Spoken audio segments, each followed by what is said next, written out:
Hello everyone, today we are going to learn basic Autodesk Inventor tutorial how to use project geometry.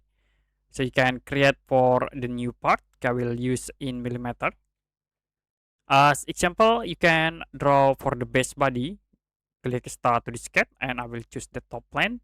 So I will draw rectangle object, click finish and then use the extrude tools to convert into 3D. The other object I will click in the top face, create sketch, and I will draw rectangle. Click finish and use extrude again to convert into 3D.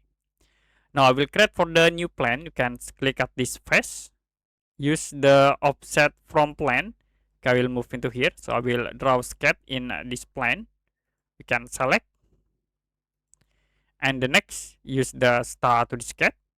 Now for the reference object, these objects I will use the project geometry. So you can click these icons, project geometry, and then I will click on the line so it will be create the selected edge into the plane. Okay, I will create again in here. You can click to create. If you're done, you can click finish.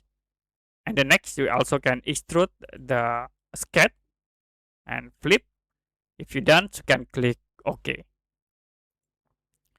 Okay, that's it for basic Autodesk Inventor 2027, how to project geometry.